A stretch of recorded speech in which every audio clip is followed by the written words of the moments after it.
Did you know that playing cards were once so heavily taxed that people literally went to jail for smuggling ace of spades? Or that there was actually a tax on having windows in your house that led people to brick up their windows and live in darkness? Welcome back to the channel where history gets weird and taxes get weirder. Today we're diving into 10 absolutely mind-blowing tax stories that didn't just collect revenue but actually changed the course of human civilization in ways you never imagined. Before we start this wild ride through fiscal history, make sure to hit that subscribe button because, trust me, after today's stories, you're going to want to stick around for more historical content that will completely change how you see the world around you.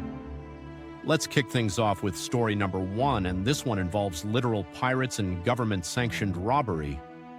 Back in medieval England, there was something called ship money, and it started as a reasonable tax on coastal towns to fund naval defense.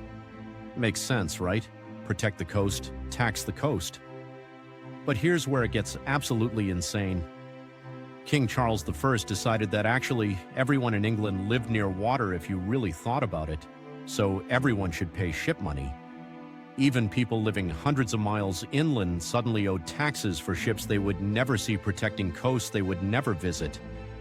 This wasn't just bad policy, it was one of the major grievances that led to the English Civil War and ultimately the execution of King Charles himself. A tax meant to protect the realm ended up costing a king his head.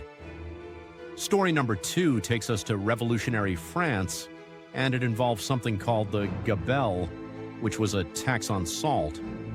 Now you might think salt tax sounds boring, but this thing was absolutely diabolical. The government controlled all salt production and forced every person over the age of 8 to buy a minimum amount of salt every year, whether they needed it or not. They couldn't buy it anywhere else, and the prices were astronomical. People were literally dying from salt-related tax evasion. Smuggling salt became so common that it employed more people than the official salt trade. When the French Revolution erupted, guess what was one of the first taxes they abolished? The salt tax had become so hated that it helped fuel one of the most important revolutions in human history. Number 3 brings us to one of the most bizarre architectural phenomena ever created by taxation. In England, there was a window tax that lasted for over 150 years, and its effects are still visible today if you know where to look. The government decided to tax houses based on how many windows they had, reasoning that bigger houses with more windows belonged to wealthier people.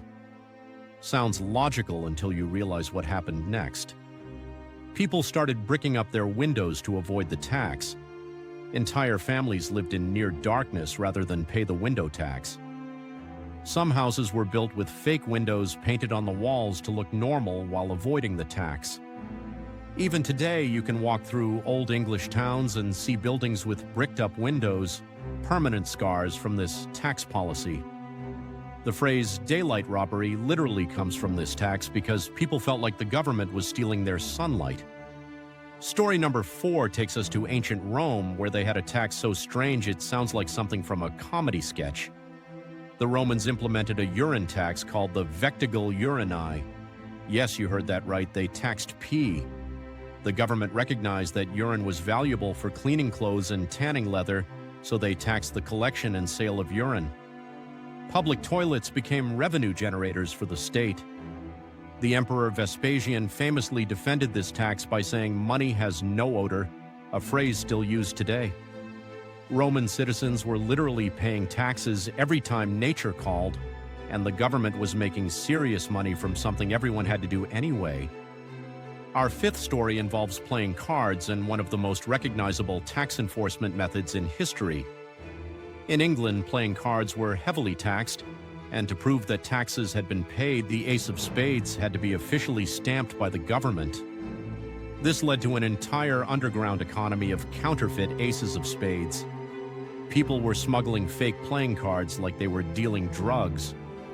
The punishment for getting caught with unstamped cards could include hefty fines or even imprisonment.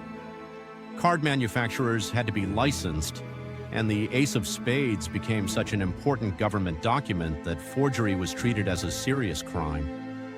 This is why even today, the ace of spades often looks different from other cards in the deck, a tradition that traces back to tax enforcement.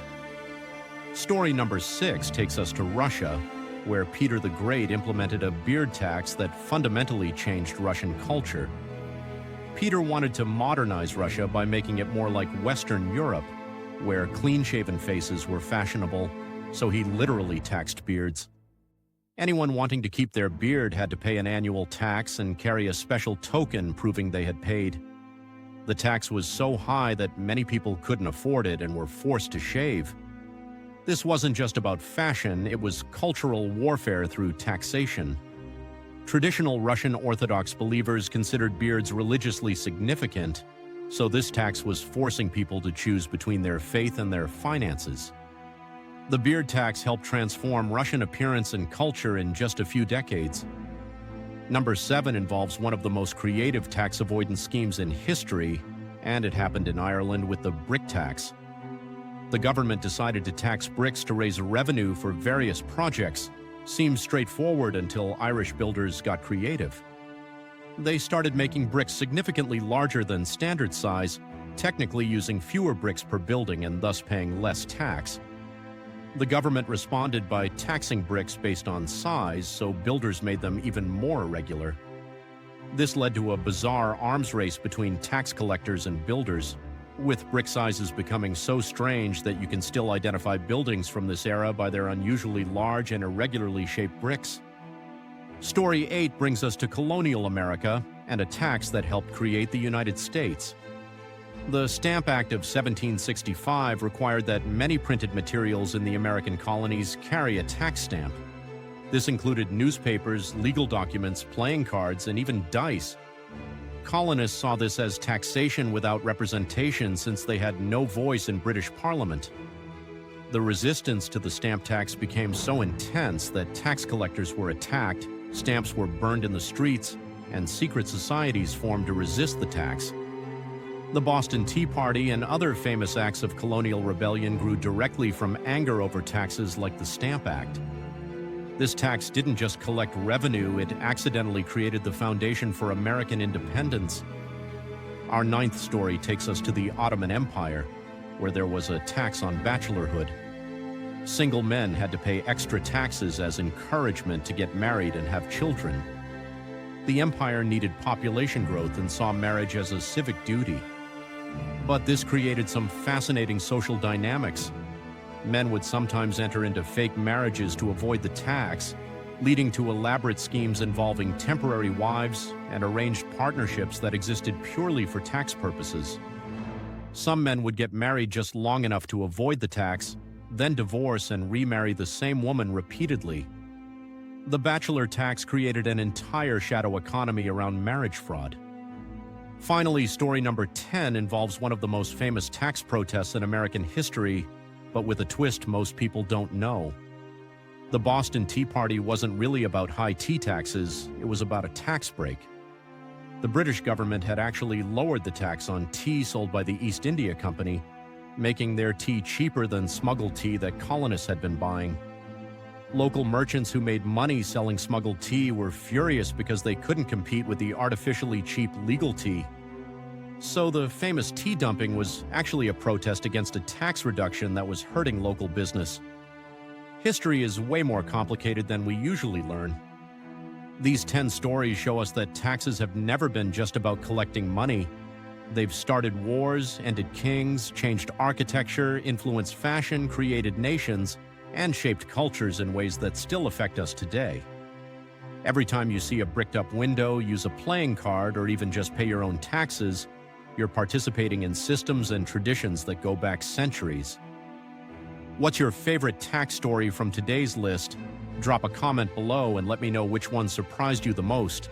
And if you enjoyed learning about these incredible historical connections, make sure to subscribe and hit that notification bell because we've got so many more amazing stories waiting to blow your mind.